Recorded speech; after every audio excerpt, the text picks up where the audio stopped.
Sunday the 13th of August, end of Pamir week 2. I was hoping to wake up a little bit later than this, but it's 7 o'clock at the moment. I'm at this homestay, got here around 8:30 last night.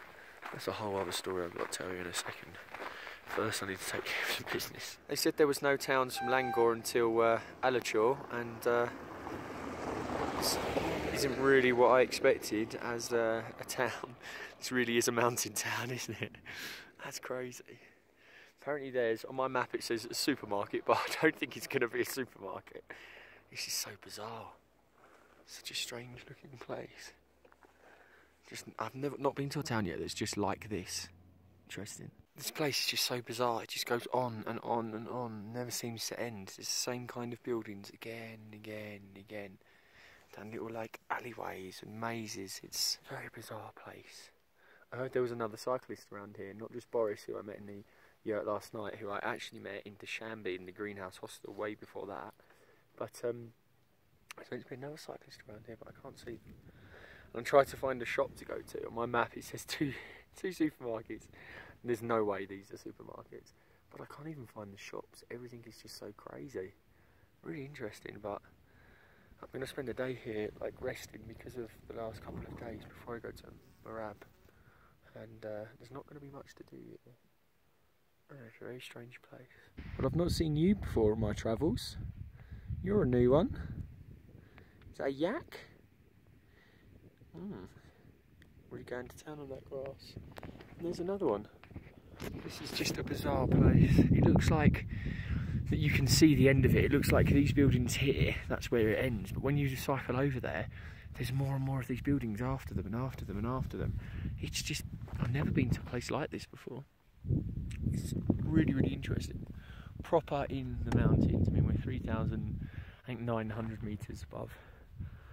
So it's a proper mountain town. Basically, I just went through the Wakan in 2 days instead of 4 to 5. So I'm carrying 26 packs of noodles, and I've eaten 2 of the packs of noodles because I got through here so quick. I got here last night about 8:30, 9 o'clock in the pitch black. The light on the front of my bike didn't work because I was pedalling so slowly during the day that it hadn't charged it. I had a little tiny head torch which I got in Decathlon, and that only has a radius of 5 metres, which is great for just looking in your bag, but not for seeing the road. So that was the stupidest and most dangerous journey I ever did. The route that I took was a diversion. You've got Korog here, and then you've got Alachur here. Okay, most people take the north route from Korog to Alachur straight. It's not very interesting. It's paved and you just go straight there. I went to the Wakan, which is down here like this because of Leveson Wood, and I know it's really, really tough to go there. And when you go down the Wakan to here, you get a place called the Karga Pass, which is up. At the end of the Karga Path, you join back with that road that went along the north way, okay? The Karga Path is 4,300 metres, highest I've ever been on a bicycle. When I come out of the Karga Path and I join back to the north road, I was 26 kilometres away from Alachur and it was 6 o'clock. So I figured, why camp here when I can go to Alachur and have a homestay? By 7 o'clock, I had 12 kilometres left, but it was up and down the road. Then it got pitch black, and so for the last 5 kilometres, it took me about half an hour, 45 minutes, because I couldn't cycle very fast because I had to try and watch the road with potholes and all kinds of. There's no lights out here, there's nothing, it is pitch black.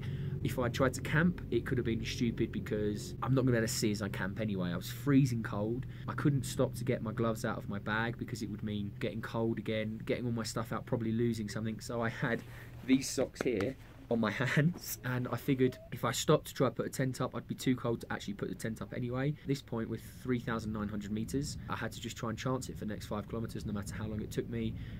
Physically, I just had to keep pushing myself because I knew when I get to Alachur that there's homestays. Anyway, I got to Alachur.